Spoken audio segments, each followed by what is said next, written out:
So hello everyone, welcome to back our channel Manish sir. पाठीमागच्या lecture मध्ये part 1 झाला, differential इक्वेशनचा हा पार्ट 2. हा ना, चालू करू. व्हिडिओ उगा लेंदी होतो परत. तर हा पार्ट आहे. पार्ट 2 मध्ये आपण 3 आणि 4 मार्काचे प्रश्न, त्या पार्ट मध्ये पण 3 आणि 4 मार्काचे प्रश्न, 10 मार्काचा चॅप्टर आहे. ह्याला आता कसं करणार, आता इथनं पुढे जे आहेत ना ते जरा वेगळे क्वेश्चन आहेत.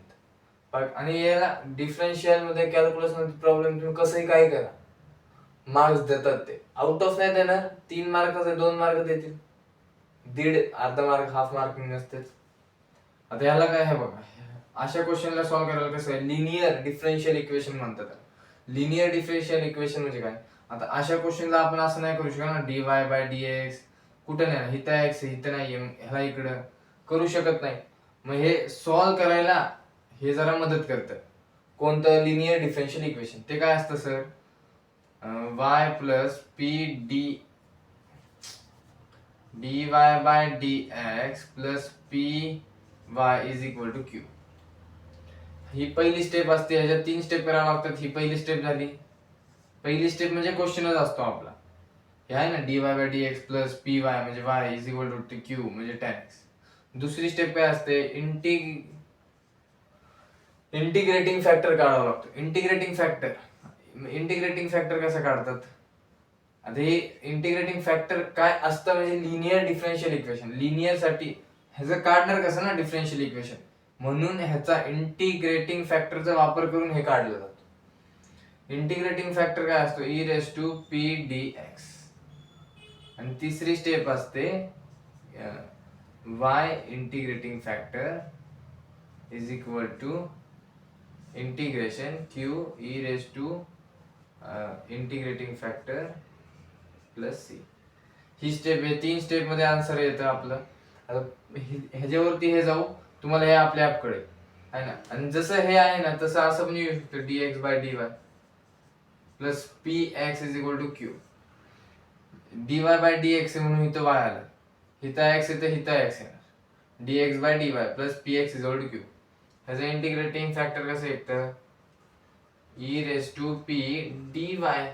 इथं dx आहे ना, with respect to dx, with respect to dx, with respect to dy, with respect to dy. आणि ह्याला काय येणार, इथं y आहे तर त्याच्या x इंटिग्रेटिंग फॅक्टर, आणि बाकी आहे ऍज इट इज येतं. एवढा असं विचार करत बसू नका ह्याला, आहे ना. ठीक आहे, सेम असतं. फक्त असा क्वेश्चन आला, आता इथं dy/dx आहे, ह्यालाच फक्त चेंज केलं dx/dy तर हे लागेल. एकच आहे दोन्ही, है ना. आता समजून घेऊ आपण. हे बघा, कॉस स्क्वेअर. आता आपल्याला काय पाहिजे, फक्त dy/dx सोबत कोण आहे का, माझ्यासोबत कोण आहे का, माझी कोणी, अखंड सिंगल. dy/dx हे बघा, dy/dx. आता हे कॉस स्क्वेअर आहे, कॉस स्क्वेअर x ने सगळ्यांना डिवाइड करून टाका. डिवाइड केलं तर y आपण cos square x is equal to tan x upon cos square x. आता इथे काय आहे, dy/dx तर आहे, dy/dx plus y 1 upon cos square x sec square x म्हणजे sec square x into y is equal to tan x. हा tan x 1 upon cos square x sec square x. इथं बघा ऍज इट इज हे आलं पहिलं, म्हणजे ह्याला काय करू शकतो, या फॉर्म मध्ये आणायचा कोणताही क्वेश्चन. कधी दिसलं ना dy/dx आहे, शेजारी y आहे, हे काही असलं तरी घेऊन देणं, शेजारी y आहे समोर dy/dx आहे, हा फॉर्म मध्ये आणायचं. त्याला जे असेल ना त्याने डिवाइड करून टाकायचं आहे. हे झालं. आता इथं p काय येणार, sec स्क्वेअर x. हे झालं sec स्क्वेअर x. आणि हे आता q काय येणार आपलं, q is equal to tan x sec square x. हे झालं. म्हणजे हा फॉर्म कटला, या फॉर्मचा विषय झाला. दुसरा फॉर्म काय आहे, इंटिग्रेटिंग फॅक्टर काढायचा. लिनियर. आता अशा ह्याला सोपं करण्यासाठी ह्याचा वापर करत जातो e⁻p⁵dx with respect to dx म्हणून dx. इथे लिहिलं integrating factor is equal to e⁻p⁵dx. p काय आपला sec square x dx sec square x चं integration e raised to tan x. Integrating फॅक्टर आलं, ह्याचा विषय संपला. तिसरे स्टेप ह्याच्यात काय करणार आपण, तिसरी स्टेप असते बाय इंटिग्रेटिंग फॅक्टर काढण्यासाठी integration q into i e raise to integrating factor if म्हणजे इंटिग्रेटिंग फॅक्टर. कधी मी if म्हणलं तर समजून घ्या की इंटिग्रेटिंग फॅक्टर प्लस c. मग आता हे काढायचंय तर y integrating factor is equal to q integrating factor plus c. आता y इंटिग्रेटिंग फॅक्टर काय e raise to tan x is equal to q काय आपला tan x sec square x आणि if काय आपला e raise to tan x plus c. y e raise to tan x is equal to, आता बघा एक minute, tan x ला t ठेवलं तर डेरिव्हेटिव्ह आहे इथं प्रेझेंट आहे. मग जर tan x is equal to t तर sec square x dx is equal to dt. खतम बात. मग इथं काय येणार y e raise to tan x ला काय t is equal to tan x ला t ठेवलं sec square x dx is equal to dt e raise to tan, इथं dx असेल dx प्लस c, dx म्हणजे इथं काय येणार dt प्लस c. आता y e raise to t is equal to इथं पण t u into v LIATE log inverse algebraic trigonometric exponential. आता ट्रिग्नोमेट्रिक पहिला एक्सपोनेन्शियल नंतर पहिलं तर हे अल्जेब्रिक झालं, अल्जेब्रिक घेतलं तर ॲज इट इज हे सॉल्व करा. आता t चं काय t integration of e raise to t dt minus मोठा integration d by dx of, ज्याने इंटिग्रेशनचं लेक्चर बघितलंय त्याला हे सगळं येतं. एकदा बघून घ्या, जे नवीन आहे ते एकदा बघून घ्या. तर इथं एकदा सांगून देतो u इंटू v काय असतो, पहिला u ॲज इट इज राहतो integration of v dx minus मोठा integration d by dx of u. त्याच्यानंतर काय करतो छोटा इंटिग्रेशन चिपकू ना मल्टिप्लाय मध्ये v dx ब्रॅकेट टाकून ह्याचा dx हा कळालं है ना. एकदा बघून घ्या तो लेक्चर. d बाय dx इथं काय येणार d बाय dx t छोटा integration e raise to t dt r dt by तो bracket y e raise to t is equal to t e raise to x चं integration e raise to x, e raise to t चं e raise to t minus integration इथं काय येणार dt by dx with respect to कशा सोबत आहे d by dx आहे का, विथ रिस्पेक्ट टू पण तीच येणार ना कारण की विथ रिस्पेक्ट टू dx. मग dt बाय dx ची व्हॅल्यू sec square x असेल. एक सेकंद फक्त विथ रिस्पेक्ट टू कशा सोबत करतो e raise to t dt बरोबर आहे. आता dt by dt of t म्हणजे काय येणार 1, dt बाय dx x असतं 1, तसं हे विथ रिस्पेक्ट टू t येणार. आता dt आहे ना, x चा विषय संपला, x चा विषय सोडून द्या.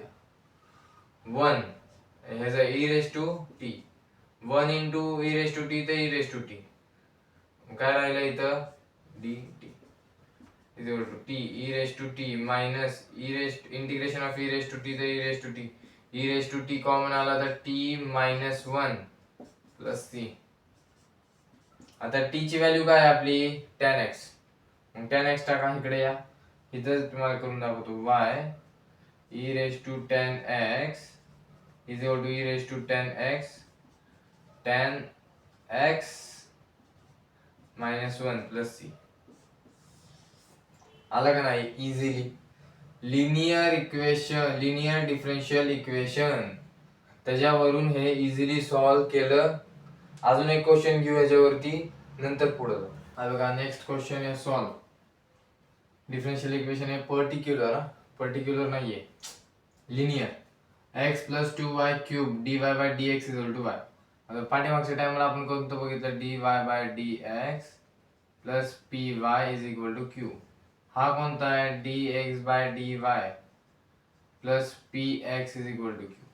सर इथं जर dy/dx आहे, आता आपण काय करू शकतो याला dy/dx y upon x plus 2y cube आहे. आता ह्याचं कसं आहे, ह्याला ना इंटिग्रेट करू शकतो ना डेरिवेट, काहीच ह्याचं ना ऑप्शनच नाही ह्याला, आहे का कुठे काय. ह्याचं जर रेसिप्रोकल केलं तर y खाली येईल, मग y थोडस इकडं हिच्याकडं तिच्याकडं जाऊ शकतो ना. ह्याला पण रेसिप्रोकल करा dx. सर आलं x plus 2y cube upon y. आलं रे आलं. हे बघा इथं काय ना dx/dy. पण सर px आहे इथं, pxच नाहीये. गरजेचं आहे सर हे याच फॉर्मनी करायचं, दुसऱ्या फॉर्मनी सॉल्व्ह करून बघा ना. आलं तर तुम्हाला काय नाही पाहिजे असेल ते मी देतो. x y हे बघा आता हे सगळीकडे जाऊ शकतं. 2y क्यूब अपॉन y तर y स्क्वेअर, एक y आणि एक y कॅन्सल होईल. आता काय पाहिजे आपल्याला, x पाहिजे. x आला सर, इकडे प्लस इकडे मायनस येईल. मायनस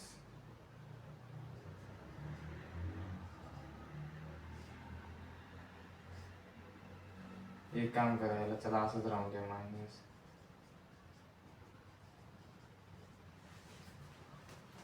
आता इथे काय येणार dx/dy plus -1 upon y x is equal to 2y square. हे फक्त कशासाठी, प्लसचं प्लस आहे.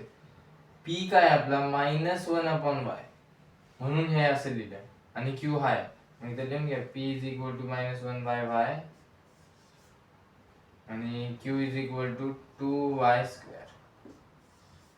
हे एवढं आलं पाहिजे. आता ह्याच्यानंतर काय येणार, इंटिग्रेटिंग फॅक्टर काय असतं sir, e raise to p. आता dy येणार सर, कारण की विथ रिस्पेक्ट टू dx/dy करतोय dy. इंटिग्रेटिंग फॅक्टर काय असणार, e रेज टू p काय आपला -1/y dy. Integrating factor e raise to minus तर बाहेर आला, 1 upon x log x, 1 upon y log. आता याला आपण असं पण लिहू शकतो, integrate e raise to minus आपण लॉग, ह्याला कसं लिहितो 2 log of x, 2 log of f. आता हा फॉर्म आहे मायनस आहे, समजा इथे लॉग ऑफ x स्क्वेअरचा हा लॉग काय करतो पुढे खेचतो. तसं आता हा आहे ना, ह्याला आपण या फॉर्म मध्ये लिहितो, तर ह्याला आता या फॉर्म मध्ये लिहू शकतो लॉग ऑफ y -1 -1 पुढे आला तर -1 इंटू लॉग y तर मायनस लॉग y. समज राहील ना. इंटिग्रेटिंग फॅक्टर काय येणार e. ह्याच्यात काय नाहीये e मध्ये, म्हणजे काय नाहीये म्हणजे e raise to log of e तर 1 म्हणजे हे डायरेक्ट समझे, कैसे आया ऐसे आया. e 1 y raise to -1 log e 1 हे आलं. आता आपल्याला काढायचं काय आहे sir, final step x integrating factor integration of q integrating factor dA. इथं dy येणार सर, कारण dx नाही, विथ रिस्पेक्ट टू dy, तर इथं पण dy प्लस c. आता इथं काय x आहे, integrating factor y raise to -1, y raise to -1 लाच आपण 1/y पण लिहू शकतो. 1/y is equal to q काय, q 2y स्क्वेअर into integrating factor 1/y, y raise to -1 ला 1/y which is equal to 1/y dy plus c. एक एक कॅन्सल झालं, राहिलं काय 2y dy प्लस c. हे तर x/y आहेच, 2 तर कॉन्स्टंट आहे, y चं डेरिव्हेटिव्ह y 2/2. x चं इंटिग्रेशन काय असतं x²/2 x raise to n+1 upon n+1. ह्याचं काय असणार, हे कॅन्सल झालं. x/y is equal to y² plus c. हेच तर तुझं आन्सर. अजून काय पाहिजे तुला. ठीक आहे, तर नेक्स्ट क्वेश्चन बघू. हे असं तुम्हाला अवघड वगैरे वाटत असेल, पण एकदम इझी करून सांगतोय. ह्याच्या पलीकडे इझी असं काय नाहीये, है ना. फक्त ज्या गोष्टीला सगळ्यात जास्त टाइम जातो ती गोष्ट, एवढाच फरक आहे. मॅटर कोणात असं काय नाही की बुद्धी कमी आहे, ह्याचा IQ लेवल कमी आहे, मेहनत कमी, हे खरं. बाकी काय असं काय आहेच नाही ह्याच्यात.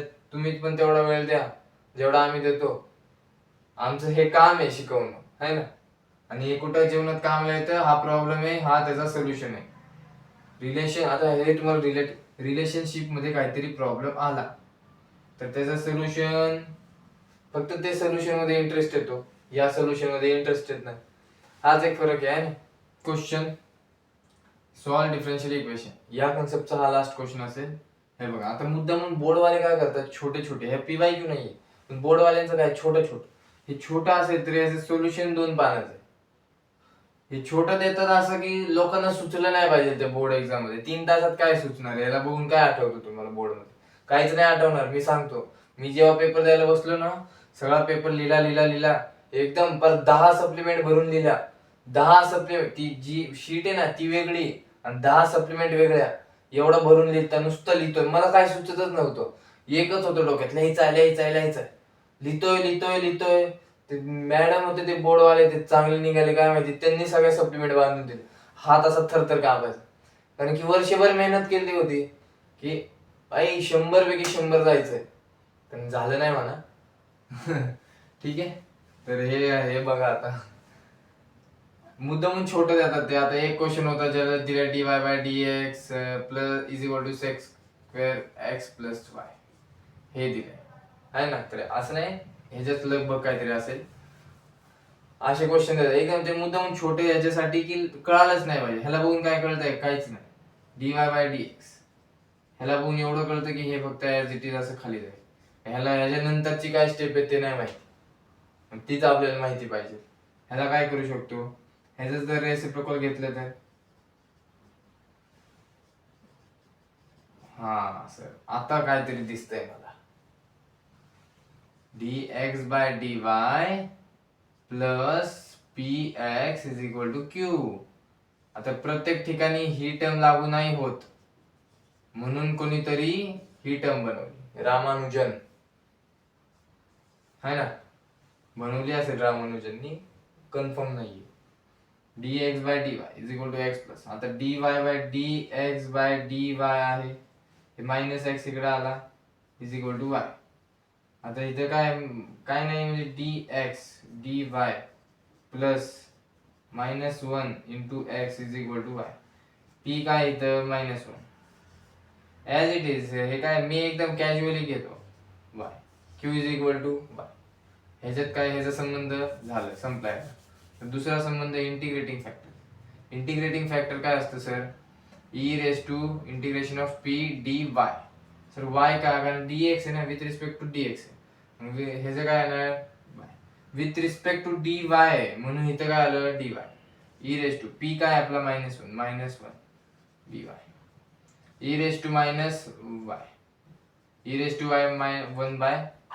e⁻1y म्हणजे, हा ठीक आहे चला, e⁻y राहून द्या, इंटिग्रेटिंग फॅक्टर. आता तिसरी स्टेप आम्हाला माहिती आहे सर, काय असतं, आम्ही शिकलो x integration if integrating factor. x काय आलं, कशासोबत आहे, dx/dy, म्हणून x आलं. Integration q integrating factor dy plus dy याच्यासाठी आलं dy/dx, म्हणून dy. मग x integrating factor e⁻⁻y is equal to q काय आपला y, इथे काय e⁻⁻y, इथे काय येणार dy प्लस c. आता इथे u इंटू v, एवढाच फायदा आहे, x इंटू e⁻⁻y. आता इथे u इंटू v आहे ना, ते तुम्ही एकदा लावून बघा, तुम्ही आप भी यार कुछ एफर्ट मारो, है ना. तर हे बघा, मी एकदम इझी मध्ये सांगतो. y येणार इंटिग्रेशन ऑफ e⁻⁻y चं काय येणार, e⁻⁻y फक्त मायनस साइन लागणार, -x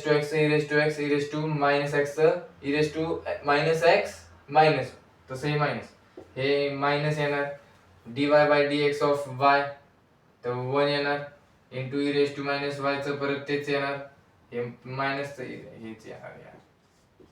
हे फायनल आन्सर बघा, हे असं येईल.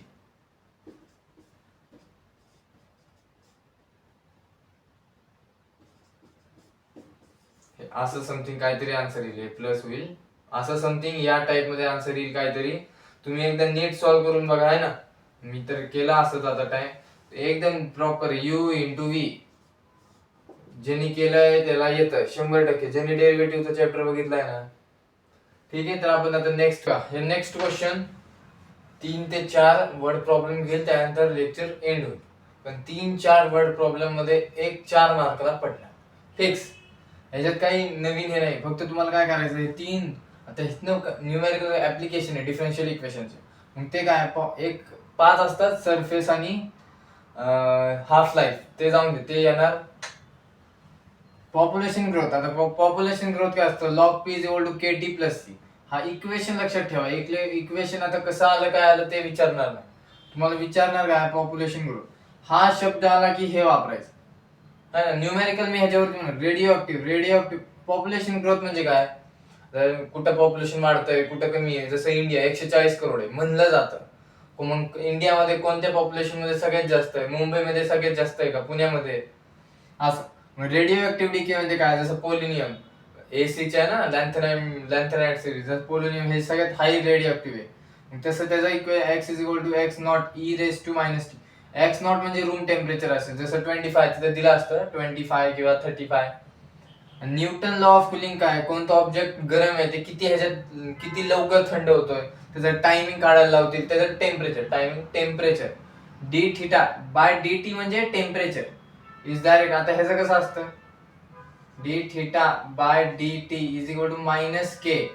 कॉन्स्टंट डायरेक्टली प्रोपोर्शनल गेलं तर मायनस के हा कॉन्स्टंट घ्यायचा.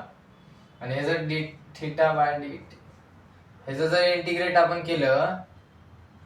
जर इंटिग्रेशन केलं आपण, ठीक आहे, हे पण क्वेश्चन मध्ये करून दाखवू. ठीक आहे, तर आपण क्वेश्चन चालू करू. खाली डिस्प्ले होईल, माझ्याकडे टेक्स्ट बुक आहे. हा, तुम्ही डिस्प्ले होईल त्याच्यामध्ये बघा. If a body cool PYQ आलाय हा. If a body cool from 80 degree Celsius to 50 degree. एक बॉडी आहे समजा, ही एक बॉडी आहे. तर हे काम करा, ह्याला ही बॉडी आहे समजा, ही 80 डिग्री सेल्सिअस होती T0 ला. 80, पण T0 दिलाय का, तर 80 डिग्री टू 50 डिग्री सेल्सिअस, 80 पासून 50 डिग्रीला गेली 30 मिनिटांमध्ये. पुढे लिहिलंय रूम टेम्परेचर ऑफ 25, म्हणजे इथं काय हा थीटा नॉट आहे. थीटा नॉट किती, रूम टेम्परेचर. मी म्हणलं तुम्हाला कुलिंग आहे, बॉडी थंड वगैरे होणार, मग हे इक्वेशन वापरायचं. ह्याला कसं इथं वापरायचं ते सांगतो. If a body cooling 80 degree Celsius to 50 degree Celsius at room temperature of 25 degree Celsius in 30 minutes. 30 minute मध्ये आता T0 आहे आणि T30 ला T is equal to 30 मध्ये बॉडी 50 डिग्री सेल्सिअस ला आली आहे. Find the temperature of the body after 1 hour. 1 hour म्हणजे किती, 60 मिनिट. आता इथं सगळी मिनिटची गोष्ट चालू आहे. T0 मिनिट, मग 60 मिनिट म्हणजे 1 hour ला बॉडीचं डिग्री जे थीटा आहे, जे डिग्री आहे ती किती असेल. 80 ला T0 होतं तेव्हा 80 होती, T30 आहे तेव्हा 50 आहे, तर T60 ला किती असेल, हा क्वेश्चन आहे.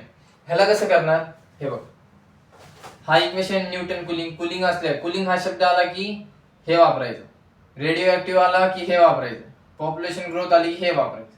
आता ह्याच्यात कसं करणार, d theta by d t is equal to minus k theta minus d theta. आता ह्याला कसं करणार, डी थीटा इथं आहे, हा थीटा आपण मध्ये आला तर theta minus theta naught which is equal, theta not म्हणजे काय, थीटा नॉट ची व्हॅल्यू दिली आहे, रूम टेम्परेचर म्हणजे theta naught is equal to minus k d t. T म्हणजे टेम्परेचर, हे डी टी. इंटिग्रेटिंग केलं तर बोथ साइडला, इंटिग्रेटिंग बोथ साइड. आता हे d t 1 upon theta minus theta naught, तर लॉग ऑफ होईल theta minus theta naught is equal to minus K with respect to येतं टी प्लस सी. हे पहिलं इक्वेशन आलं तुमचं. हे आलेला क्वेश्चन आहे, रिपीट होऊ शकतो असं नाहीये, म्हणून मी घेतलं, नाहीतर मी घेतलंच नसतं PYQ. Log of theta minus theta naught is equal to minus k t plus c है ना. आता हे आलं. PYQ घेत नाही म्हणजे का घेत नाही, किती वेळा रिपीट होतात एखाद क्वेश्चन, एकदा होईल दोनदा होईल, त्याच्या सिमिलर दुसरं रिपीट करू शकत. बोर्डवाले खतरनाक असतात, मार्कच देत नाही बिलकुल. आता हे आलं, आता आपल्याकडे काय आहे, टी आपलं टेम्परेचर किती होता, एक थीटा होता जो 80 डिग्री होता आणि तेव्हा टाइम काय होता 0. दुसरं काय होता, थीटा जेव्हा 50 होता तेव्हा टाइम काय होता 30. एक तिसरी कंडिशन आहे जेव्हा थीटा इथं करा, थीटा 60 होता, 60 मिनिट, हे मिनिट मध्ये आहे सगळं, 60 मिनिट, तर तेव्हा टाइम काय असणार, हा क्वेश्चन आहे आपल्या. बरोबर.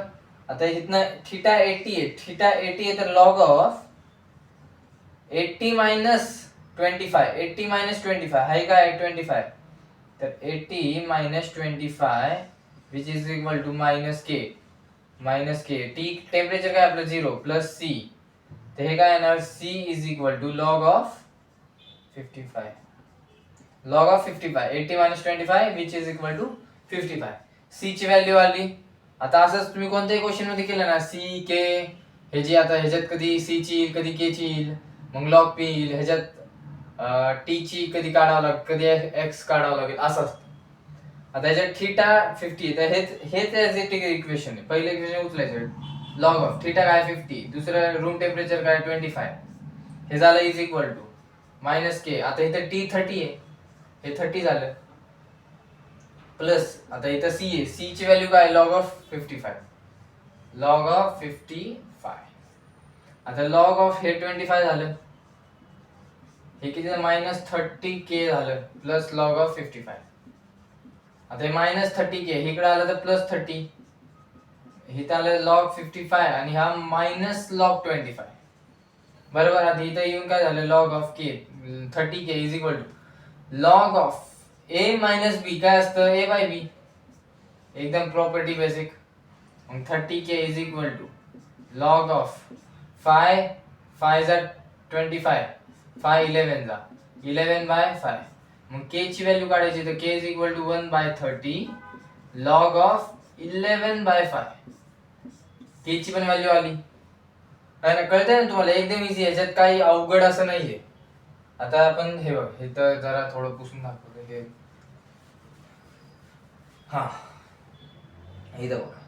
आता आपल्याला काय काढायचंय, थीटा काढायचं, थीटा काढायचा आणि टाइम किती आहे 60 मिनिट, 1 आवर म्हणजे 60 मिनिट. आता हे शिकवायला लावून करा, इथनं काय येणार, आता हीच व्हॅल्यू हेच उचला, लॉग ऑफ थीटा माहिती का नाही माहिती, minus 25 is equal to minus k ची व्हॅल्यू काय आहे 1 बाय 30 लॉग 11 बाय 5, टी ची व्हॅल्यू काय, टी ची इथं टी आहे, किती आहे टेम्परेचर, टी म्हणजे टाइम, हे अरे सॉरी टी म्हणजे टाइम आलं का, टेम्परेचर असलं का, थीटा म्हणजे टेम्परेचर आणि टाइम म्हणजे विथ रिस्पेक्ट टू टाइम, म्हणजे dt with respect to rate of change with respect to time, sorry my mistake. 1 by 30 log of 11 by 5 into t, t ची व्हॅल्यू काय आपली, टी ची व्हॅल्यू इथं आहे 60, या ह्याच्यामध्ये 60 आहे, प्लस सी काय आपला लॉग ऑफ 55, लॉग ऑफ 55. एकच फक्त मिस्टेक झाली की मी लॉग टेम्परेचर सांगितलं, पण हे म्हणजे टेम्परेचर, थीटा म्हणजे टेम्परेचर, थीटा नॉट म्हणजे रूम टेम्परेचर, आणि dt म्हणजे time with respect to rate of change of theta with respect to time म्हणजे temperature with respect to time, rate of change of time. इथं काय येणार log of theta, आता आहे बघ log of theta minus 25 minus 1 जा 2 जा, बरोबर, हे 2 आलं, इथं लिहा लॉग ऑफ जर 55, हे मायनस आहे तर हे मायनस, साइन ज्याला होती त्याला आली ना, बस मग तेवढंच करायचं, 2 लॉग ऑफ 11 बाय 5, हा 2 मल्टिप्लाय मध्ये तर पुढे लिहिला फक्त, इथनं आलं लॉग ऑफ थीटा मायनस 25, इथं काय येणार होतं, हे 2 आहे ना मध्ये, लॉग ची प्रॉपर्टी वापरा, log of 55 minus log of 11 by 5 raise to 2 बरोबर ना. आता इथं असेल तर आपण पुढे घेतो, तर ह्याचं reverse, log of theta minus 25 is equal to log of 55 upon 11, squaring करून टाका, 11 बाय 5 चा होल स्क्वेअर, मग 11 चा 121 अपॉन 25 हेच वरती जाणार, मग दोन्हीकडे कम्पेअर केलं तर theta minus 25 is equal to 55 into 121/25. ठीक आहे, चला बरोबर आहे. मग हे काय होणार, 25 1 जा 5 जा आणि हे 11 जा, बरोबर ना. मग थीटा इज इक्वल टू काय आला, 11 इंटू 121 प्लस 25/5. मग theta is equal to, hard जाईल नाही का, मग तुम्हाला सोपं करून सांगायला. बरं चला करा. फाय हा इकडे जाईल, फाय थीटा इकडे पण होईल नाही का. फाय एक काम करा, हा ठीक आहे चला. 5 11 ह्याच मल्टिप्लिकेशन करून टाका इथे. 5 11 असं चालेल ना. 5 2 जा 10 कॅरी 1.02 जा 2.2 इंटू 121 प्लस 25. कुठे मिस्टेक झाली का. 5 11 जा 5 11 जा, हा तिकडे ठीक आहे चला बरोबर आहे. थीटा इज इक्वल टू 2.2 इथंच करा. 2.121 इंटू 2.2, 2 1 जा 2, 2 2 जा 4 0, हे जाणार 2 6 6 2. इथे कुठे गेलं पॉईंट 1 च्या नंतर हा 2 266.2 प्लस 25. थीटा काय येईल, ह्याला ऍड करा. ह्याचं ऍडिशन कसं होईल इथंच करून दाखवतो परत. 266.2 तर 25 0.0 ऍड केलं तर 2 6 5. आन्सर काहीतरी चुकतंय का, पाठीमागे 33 काहीतरी होतं ना, 33 पॉईंट. एक मिनिट, हे बघा परत एकदा बघा नीट जरा प्रॉपर, परत एकदा करू. काही चुकलं तर नाहीये. जेवढा वेळ पडेल ना तेवढ्या वेळ परत करत जावं. आता हे काय, log of theta minus 25 which is equal to log of 55 upon 121 into 25. Log of, आता हे कम्पेअर केलं लॉग लॉग तर थीटा मायनस 25 55 अपॉन 121 इंटू 25. म्हणून इथं आपण जर केलं थीटा इकडे 55 इंटू 25 अपॉन 121, हे प्लस 25 झालं, बरोबर ना. थीटा का चुकलं माहिती आहे, मी 25 ने याला कट केलं ना, ही चुकी झाली. मी चुकी करतोय म्हणजे तुम्ही करणार का. माझ्या चुकीतून शिकणं पाहिजे. मी 1 मिनिटात एडिट करू शकतो, 1 मिनिट पण नाही लागत. फक्त हा इथनं झालं एडिट. पण तसलं काय आपल्याला करायचं. मी पण चुका म्हणजे आता मॅथ्स आहे, थोडं पण जर ना इथं फक्त प्लस लागलं, हे मायनस इथं फक्त प्लस लागून बघा काय होतं. एवढा फरक आहे एकदम. केमिस्ट्री मध्ये थोडं इकडं तिकडं चालतं, फिजिक्स मध्ये थोडं इकडं तिकडं, इंग्लिश इकडे तिकडे झाली, मॅथ्स मध्ये मायनसचं प्लस करा. 2026 येतोय आता है ना. संकल्प घ्या काहीतरी, गोल ठेवा समोर. 55 इंटू 25 अपॉन 121. आता ह्याचं काय येणार, ठीक आहे चालेल. 121 5 ह्याचं मल्टिप्लाय करून टाका.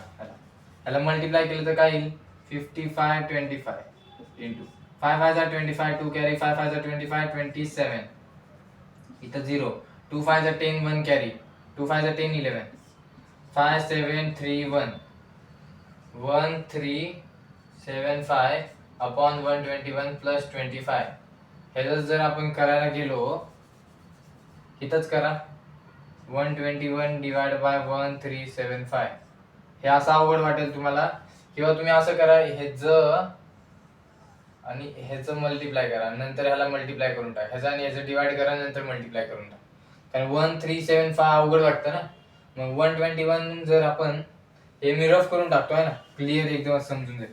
हे तुम्ही एकदा बघून घ्या व्हिडिओमध्ये, लेक्चर आहे, शूट आहे. तर ह्याला काय येणार आता, इथं बघ 121 इंटू, आता असं काय केलं तर 121 इंटू 10 केलं तर काय येईल, 1210.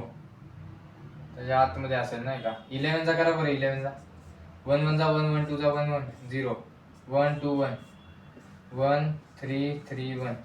आपल्याला काय 1331. 11 चा पॉइंट, आता 11 चा पॉइंट 1331 आहे ना, 1331 1375 म्हणजे किती राहतील, 5 मध्ये गेला 4 7 मध्ये गेला 1 2 कॅरी, 7 मध्ये 3 गेले, 7 - 3 4, 3 - 0 44 राहिले. आता इथं काय करणार, पुढे 0 लावून टाका, पॉईंट दिला तर 0, हा पॉईंट. आता 121 3 जा नाही होणार ना, 121 इंटू 2 जाच करावं लागेल. 2 1 जा 2 4 2, हे होऊ शकतं की ह्यालाच अजून 2 वेळा करा. 2 4 8 2 284, 2 4 8 3 जाईल 11.3. एवढं लिहिलं तरी चालतं, कारण की बघा 4 हा जास्त होतोय आणि 2 हा कमी होतोय, मग 3 बरोबर आहे. आणि अंदाज अप्रॉक्स करायचा असतो. Theta is equal to, application of derivative मध्ये जर घेतलं, आपण घेतला नाही तो पण एक चॅप्टर घेऊ, म्हणजे हे एकदम तुमचं क्लिअर होऊन जाईल. त्याच्यामध्येच आहे सगळं. ह्याचा आन्सर काय आलं, 11.3 प्लस 25. आता ऍड करा 25, 11.3 25.0, ह्याला जर ऍड केलं 3.63, बरोबर आन्सर आहे. Theta is equal to 36.3. हे आलं ऍट, असं लिहून टाका, at 60 minute theta is equal to 36.3, असं लिहित जावा. है ना. मी हे केलंय, चूक झाली माझ्याकडनं, म्हणजे तुम्ही पण चुकणार का नाही. माझ्या चुकीतून शिका, जे सक्सेस होईल त्यांच्याकडनं शिका, जे फेलियर होईल त्यांच्याकडनं शिका, स्वतःच्या चुकीमधून शिका. आणि 2026 येतोय. सर मला सगळं माहिती आहे, फक्त मी करत नाही. काय माहिती सर, काही कळतच नाही. किती जणांचा प्रश्न आहे हा, सगळ्यांचा प्रश्न असेल. कळतंय पण कधी वळणार मग. अद्रक झाल्यावर शरीराचं, म्हणजे इकडं आजार तिकडं आजार तिकडं आजार, थकल्यावर बेडवर झोपल्यावर, आई बाप घरी आजारी आहेत, आयसीयू मध्ये लावून आहेत, तुमच्याकडे बिल आलंय 4 लाख, तुझ्याकडे 25,000 आहेत, तेव्हा कळेल. अचानक कळालं जवळच्या व्यक्तीला गरजच आला 1,000, 5 लाख लागतात, 2 दिवसात नाही दिले तर डेथ होणार आहे, त्यावेळेस कळेल. वेळेच्या आधी जागे व्हा. हे मला माहिती आहे, फक्त बोर्डासाठी. हे त्यानंतर हे कोणी बघणार पण नाही मला. पण हे काय लाईफ मध्ये प्रॉब्लेम आहे, त्याचं सोल्युशन आहे. हे असं ह्यानी बघितलं जातं, है ना. रिलेशनशिप मध्ये प्रॉब्लेम आहे, त्याचं हे सोल्युशन आहे. हे तुम्हाला लवकर कळतं या एज मध्ये, आहे ना. असं काय नाहीये. ठीक आहे, कोणी म्हणत असेल आज सॅटर्डे, आज फ्रायडे, आपण थर्सडे पासून चालू करू. कोणी म्हणेल आज 26 आहे, आपण 1 जानेवारी पासून चालू करू. एक पुढचा महिना कधीच येत नाही, नवीन वर्ष कधीच येत नाही. का टाळत, कधीही सुरुवात करायला राईट टाइम येत नाही. प्रत्येक टाइम राईट आहे, फक्त सुरुवात केली पाहिजे. एक स्पार्क, एक गोल पाहिजे आयुष्यात. Don't wait for right time, start and make it right. चांगल्या ह्याची वाट नका बघू, आत्ता चालू करा, चांगली वेळ आणायला. आणि कुठं असं रूल बुक नाहीये, तुम्ही समजून घ्या. कुठं असं रूल, इंजिनिअरिंग मध्ये गेलं म्हणजे इंजिनिअरिंगच करायचं, डॉक्टर मध्ये गेलं डॉक्टरच करायचं, कुठं असा रूल बुक नाहीये, कुठं अशी डिग्री लागते असं काही. If you do something then it will rule. जर तुम्ही नाही केलं तेव्हा हा रूल बनतो. जर तुम्ही पास्ट किंवा फ्युचर मध्ये नाही राहत तर तुम्ही कुठं तर राहता. प्रेझेंट मध्ये राहायचं एकच आहे, काहीतरी करा लगेच. आज तुमच्या जीवनात जर प्रॉब्लेम आहे, संकट आहेत, अभ्यासाला प्रॉब्लेम असेल, कॉलेजची फीचा प्रॉब्लेम असेल, मम्मी पप्पा कुठं ऍडमिट असतील, काय प्रॉब्लेम असेल घरात, फायनान्सचा प्रॉब्लेम असेल, कुठं काही प्रॉब्लेम असेल ना, स्वतःवरती विश्वास ठेवा. हार नका मानू. गॅरंटेड जिंदगी बदलेल, गॅरंटेड बदलू शकते आणि तुम्ही बदलू शकता. तुम्ही विनर आहेत, तुम्ही चॅम्पियन आहेत. तुमच्याकडे जे आहेत ना, भगवंतानी जे दिलंय ना, ते चमत्कार करण्यासाठी घेतले. है ना. गांधीजींनी जर एक संकल्प, डिटर्मिनेशन, आता कोणी येईलच 2026 पासून चालू करू. नवीन वर्ष कधीच येत नाही, पुढचा महिना कधीच येत नाही. का टाळू नको, आहे ना. चालू कर, जे आहेत ना ते. किती वाजले, 12 वाजले, 12 वाजून पासून चालू करायचं. थांबा. हा नेक्स्ट क्वेश्चन डिस्प्ले होईल स्क्रीनवर. तुमच्याकडे टेक्स्ट बुक असेल तर त्यात बघा. माझ्याकडे टेक्स्ट बुक आहे. तर the rate of growth of bacteria is proportional to the number present. The rate of growth, rate म्हणजे काय. आता हे बघा, हे पण पूर्ण एकदा क्वेश्चन होतं. The rate of growth of bacteria is proportional to the number present. If initially there were 1000 bacteria, 1000 bacteria, and the number double in 1 hour, म्हणजे नंबर डबल म्हणजे काय, 2000 होतील 1 तासामध्ये. मग काय आपल्याला find the number of bacteria. Number of bacteria find करायचे आहेत 2.5 तासानंतर. म्हणजे जर पॉप्युलेशन वालीच आहे, पॉप्युलेशन या टायमाला इथं एवढी आहे, या टायमाला इथं किती आहे ते सांगा. मग इथं पण तसंच आहे. आणि हा एकदम इम्पॉर्टंट, एकदम कोणी म्हणलं नाही करून जावा हा क्वेश्चन. हे कारण की थर्ड वाला आहे तो आला होता, तर फोर्थ वाला आता येऊ शकतो 4 mark. The rate of growth of bacteria is proportional. The rate, आता बॅक्टेरिया आहे तर आपण बी घेऊ, नाहीतर पी घेतलं तरी चालेल. dB by dt is directly proportional to p. The rate of फक्त इथे लिहा p is a bacteria. असं लिहिलं तरी एवढं पण चालतं, बोर्डवाले असं नाही की dp by dt. इथं कॉन्स्टंट गेलं तर काय येणार k p. आता इंटिग्रेट करायचंय तर कशा dp, हा p आपण खाली मल्टिप्लाय खाली इथे येणार हे dt. इथपर्यंत काय आलं, हे इकडे हे खाली. इंटिग्रेटिंग बोथ साइड, इंटिग्रेट करा दोघांना. इंटिग्रेटिंग केलं तर काय येईल 1/p आहे, तर log p is equal to k constant आहे हा t, आणि हा इंटिग्रेट केला म्हणून प्लस हे झालं log p is equal to kt plus c. log p is equal to kt plus c. हे इक्वेशन असं तयार होतं. हा, आता इकडे आता क्वेश्चन वरती या परत, डिस्प्ले होईल स्क्रीनला. The rate of growth of bacteria proportional to, हे झालं पहिलं झालं. इफ इनिशियल म्हणजे पी आपला 1000 आहे t0 वरती, टाइम नाही दिला म्हणजे 0, आणि बॅक्टेरिया वर 1000 bacteria and the number double होतो, म्हणजे पी 1000 चा डबल टू 2000 एका तासामध्ये. 1 तास म्हणजे 60 मिनिट्स, 1 तासामध्येच राहून द्या. आणि आपल्याला सांगितलं काय, find the number of bacteria, म्हणजे पी फाइंड करायचं. नंबर ऑफ बॅक्टेरिया किती तासात दिलाय, टायमिंग दिलाय 2.5 hours. हे कळतंय. आता हे बघा, हे एकदम इझी. हे तर आलं पहिली कंडिशन. आता इथं लिहा, ह्याला इक्वेशन 1 द्या. p is equal to 1000 at time t0, put in equation 1. मग log p, log काय, p काय आपला 1000 प्लस k काय आहे आपला, k काहीच नाही, is equal to k. t काय आहे 0 प्लस c. मग c ची व्हॅल्यू किती आली आपली 1000. ह्याला अजून मॉडिफाय, ठीक आहे चला राहून द्या, असंच राहून द्या. आपण अजून हे ह्याच्यात होती. मग at p is equal to 2000, p is equal to 2000 असेल. ऍट टाइम म्हणजे काय t 1 hour. आता ऍक्च्युली इथे मिनिट मध्ये नाही, सगळं 1 hour मध्येच दिलंय, तर इथं पण 1 hour. इथं पाहिजे तर 0 काय असतं, और आवर मिनिट काय नसतंच. मग इथं बघा p इज इक्वल टू 2000 आहे, t is equal to 1 hour आहे. मग इथं काय ना log 2000, एक minute, 2000 is equal to k. t काय आपला 1 प्लस c काय log 1000, हा 1000. मग log 2000, हा log इथं प्लस आहे, इकडे आला की minus, is equal to log is equal to k into 1 तर k. इतर k ची व्हॅल्यू 2 असते, 2 इंटू 1 2, मग k इंटू 1 k. हे log ची प्रॉपर्टी 2000 अपॉन 1. हे कसं आलं, या प्रॉपर्टीने आलं. log of a by b ला आपण log of a minus log of b, ह्याच्यावरून हे लिहित होतो, आता ह्याच्यावरून हे लिहायचं इकडे तिकडे इज इक्वल टू a मध्ये. म्हणून हे तू तिचा काय, ती तुझी काय, ह्याच्यात तर असं चालतं, मग ह्याच्यात पण चालतं.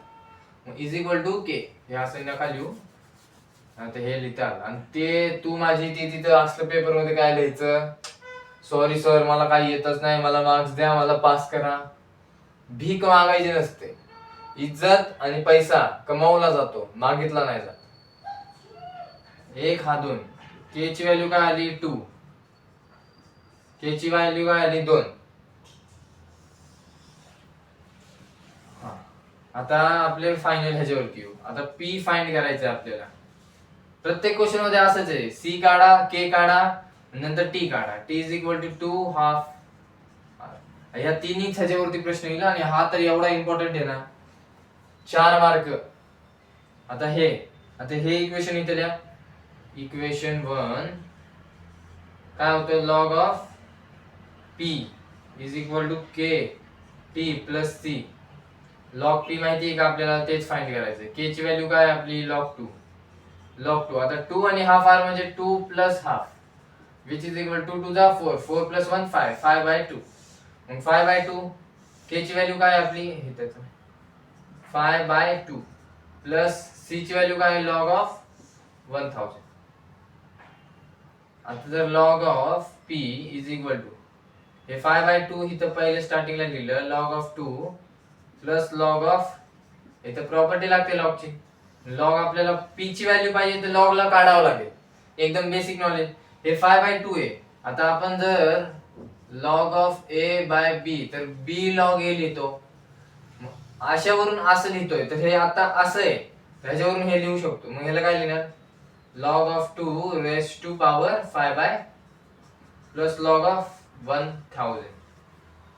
हे कळालं. आता लॉग ऑफ पी आहे, हे लॉग ऑफ पी. आता कम्पेअर करा, लॉग म्हणजे लॉग हे आलं, इथं काय आहे ना 2 raise to 5/2 into 1000. Log of p which is equal to 2. आता लॉग आणि लॉग कम्पेअर हो करा. P is equal to 2 raise to 5/2 into 1000. हे इकडं करून दाखवतो. आता हे बघा, हे तुम्ही एकदा बघून घ्या लेक्चर मध्ये, पाठीमाग केलं की ते येऊन जाईल. आता P is equal 2 raise to 5 म्हणजे काय बघा, हे म्हणजे काय असतं x रेस टू 1/2. हे असं असतं. 1/2 तर आहे पण 5 आहे, मग काय आहे ना 2 रेस टू 5 म्हणजे असं रूट मध्ये 1 2 3 4 आणि हे 5. 2 रेस टू 5 म्हणजे 1 2 3 4 5, हा 2 रेस टू 5 झाला आणि त्याला रूट म्हणजे 5/2. कळलं. ह्यालाच आपण असं लिहितो ना रे, x रेस टू 5. ह्याला कसं लिहितो, x रेस टू 5/2. हेच असं आहे. ह्याच्यावरून आता हे झालं इंटू 1000. ह्याच्यावरून नाही बघा, 2 इंटू म्हणजे स्क्वेअर रूट मध्ये 2 2 4, 4 चा स्क्वेअर 2 बाहेर येणार, हा 2 परत हा इथनं हे 2 येतं, हा 2 कॉमन आहे, हा रूट 2 इंटू 1000. बरं 2 2 जा 4, 4 रूट 2 इंटू 1000. रूट 2 ची व्हॅल्यू असते 1.41 आणि रूट 3 ची काहीतरी 1.7 काहीतरी असते, इंटू 1000 इज इक्वल टू. आता ह्याला आणि ह्याला मल्टिप्लाय करा. एक काम करा, ह्याला पहिला 4 इंटू ह्याला आणि हे करा, मग पॉइंट आहे ना, तर 1 2 3 1 2 तर 141.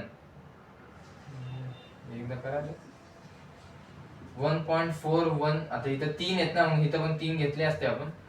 ठीक आहे, चला हे बघू. पहिला ह्याला करा 4 इंटू 1 4, 4 4 जा 16, 16 1 कॅरी, 4 1 जा 4 5 इंटू 1000. आता 5 इंटू, आता ह्याला केलं 1000 सोबत.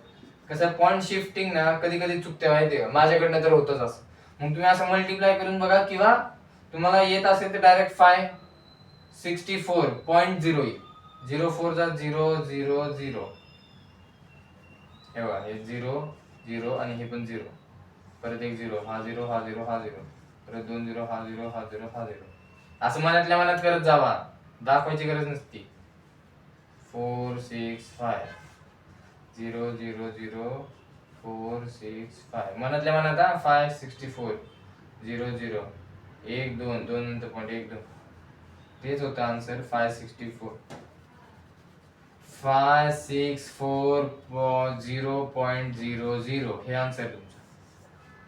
हे 0 0 नाही लिहिलं तर चालेल, 5640. तर number of bacteria in half hour in 2.5 hour which is equal to that much. हे एक लाईन लिहून टाक, बोर्ड वरती जागा नाहीये है ना, एकदम इझी आहे. नेक्स्ट क्वेश्चन बघू. हा नेक्स्ट क्वेश्चन डिस्प्ले होईल. The rate of disintegration of radioactive element at any time t is proportional to. आता रेडिओ ऍक्टिव्ह म्हणजे काय, रेडिओ हा एक इक्वेशन आहे आणि दुसरं एक काय असतं, आता इथं करून दाखवतो. रेट म्हणजे d/dt आता मासची गोष्ट म्हणून m is directly proportional to m. इथे काय ना constant dt by is equal to minus k into M.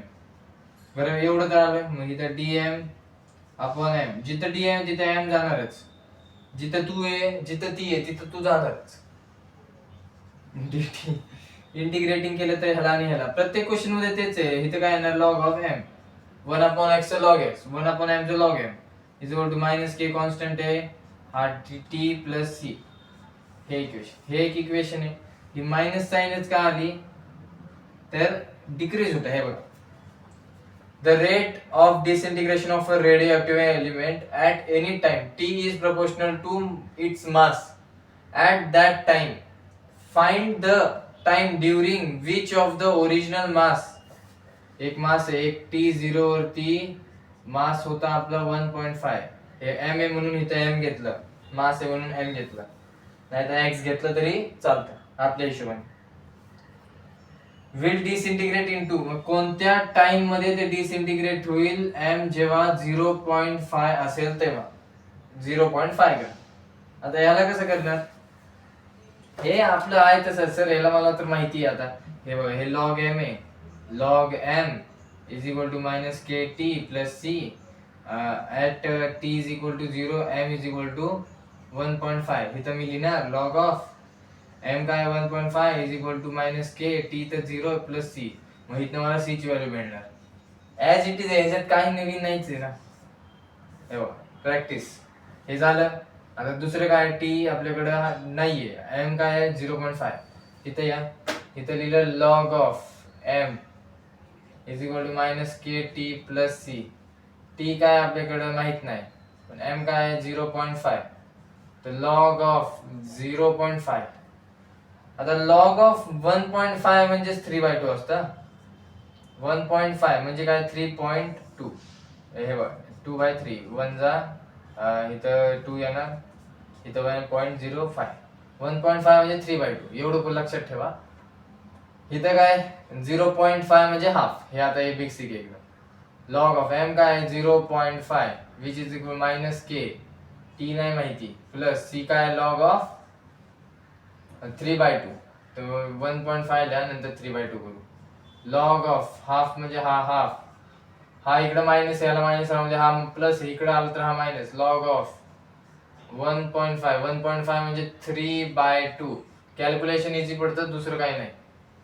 log of answer तर कधी सेमच येणार, आन्सर कधी चुकत नाही. हे हाफ आहे, हा हाफ इनटू हे आपण मध्ये, हे बघा हा हाफ आणि हा 3/2 is equal to minus k into t. इथं हे कसं आलं, log of a by b, log of a by b, log of a minus log of b. या फॉर्म मधून आपण या फॉर्मला करतो, आता या फॉर्म येतो, या फॉर्म मध्ये करा. ह्याला काय करणार, हा टू कॅन्सल, तर काय आलं log of 1/3 is equal to minus k into t. आता मायनस के टू आहे, मायनस के इंटू टी आहे. आता काय करणार, मायनस साइन आली, मायनस ची साइन आहे, हा 3 आहे, 1/3 आहे, तर हा 3⁻⁻1 होऊ शकतो.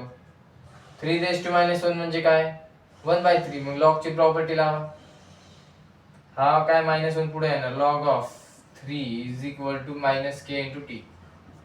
मायनस मायनस कॅन्सल, 1 इंटू हे तर हेच येतं.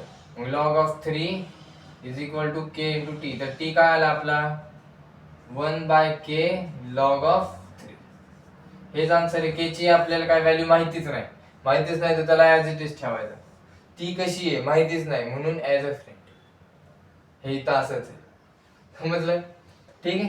हे बघा, हे तिन्ही क्वेश्चन एवढे इम्पॉर्टंट आहेत ना, तिन्ही वरती मी घेतले ऍज इट इज आहे. आणि ह्याच्यानंतर बाहेरचे क्वेश्चन कोणते आले ऍज इट इज, हे तर तुम्हाला माहिती आहे काय असेल, रेट ऑफ चेंज. हे एवढं केलं, एवढं हा इक्वेशन आला म्हणजे हे 3 इक्वेशन ह्याच्याऐवजी हे वापरा, ह्याच्याला थोडं एक्सपांड केलं की हे तयार.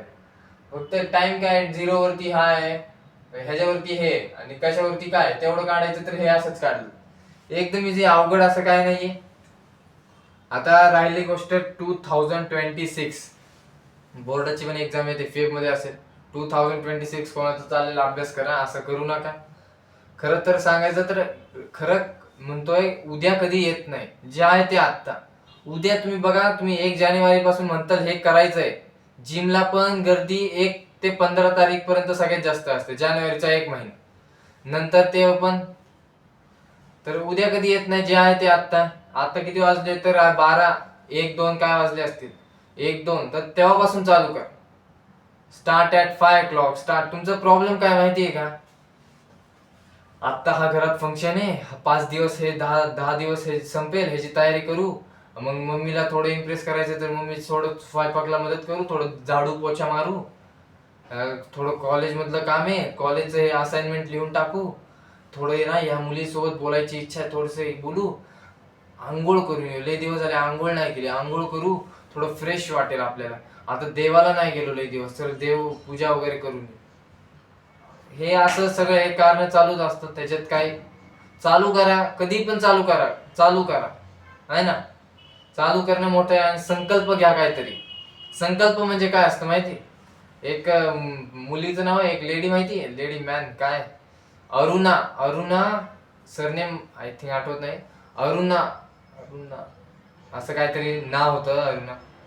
तिने संकल्प घेतला, रेल्वे मधून जात होती, कोणीतरी तिला फेकलं उचलून, पाय तिचा पाय कापला, तर कोणीतरी तिला उंदीर आहे तिचा पाय खात होता. स्टोरी आहे, युट्यूबवर तुम्ही ऐकू शकता, पुस्तकात होती. ती पाय कापला तिचा, एक रेल्वे होती, रेल्वे मधून तिला फेकलं, उंदीर रात्रभर तिचा पाय कट झालता, तर उंदीर रात्रभर पाय खात होता. तिथं रस्त्यावरती ते ट्रॅक वरती पडलेली मुलगी, तिला हॉस्पिटलमध्ये आणलं. नंतर ती फुटबॉल प्लेअर होती, स्पोर्टमॅन आहे, आता खेळू नाही शकत. तर मम्मी म्हणली आता काय करणार, तू खेळू शकत नाही. तर ती म्हणली मी एव्हरेस्ट समिट करणार. 8,800 मीटर, 27,000 फीट उंची आहे, त्याची उंचाई जे 27,000 फीट आहे, -200-250 डिग्री सेल्सिअस. जिथं कोणती बॉडी गेली तिथनं आजपर्यंत परत नाही आली. 2 पायानी लोक तिथं नाही जात, तू एक अर्धा पायाने तिथं जाणार. हा, ती म्हणली आता मी एव्हरेस्टच करणार. हा माझा संकल्प आहे. संकल्प, पॉवर ऑफ डिटर्मिनेशन. आणि एक दिवशी ती मुलगी एक पूर्ण पाय आणि एक सिंथेटिक पाय घेऊन एव्हरेस्टच्या चोटीवरती, एव्हरेस्टच्या ह्याच्यावरती, पर्वतवरती जाऊन. संकल्प, पॉवर ऑफ डिटर्मिनेशन. असेच हे लोक महान नाहीयेत, दुनिया यांना महत्व देते. ह्यांच्यात एक गोष्ट कॉमन आहे, ह्यांनी जे सांगितलं ते तुम्ही पण काहीतरी ठरवा. आणि तुम्ही जे सांगताल ते छोटी गोष्ट सांगा पण करून जावा. आणि एक्झाम्पल एक नाहीयेत, असे 1000 एक्झाम्पल तुम्हाला आता बसल्या ना सांगू शकतो. महात्मा गांधी, आता ठीक आहे ते सांगत नाही, महात्मा गांधी काय रेझोल्युशन घेतलं, तुम्ही मला ट्रेन मधून फेकलं, मी तुम्हाला देश मधून फेकणार. उचलून फेकून टाकलं. आज असेच लोक महान नाही, हे लोक असेच महान बनत नाही, दुनिया यांचा एक्झाम्पल देते. ह्यांच्यात एक गोष्ट कॉमन आहे, ह्यांनी जे सांगितलं ते आहे ना. तर हे पण बघू आता. हे तर एवढं तर झालं, एकदम प्रॉपर टीचिंग झाली, लेक्चर शूट झाला, 2 ह्याच्यात मध्ये अपलोड केलं. 10 मार्क ह्याच्यात फिक्स भेटून जातील, ह्याच्यात 4 मार्क 100%. तर भेटू आपण नेक्स्ट लेक्चरला, तोपर्यंत बाय.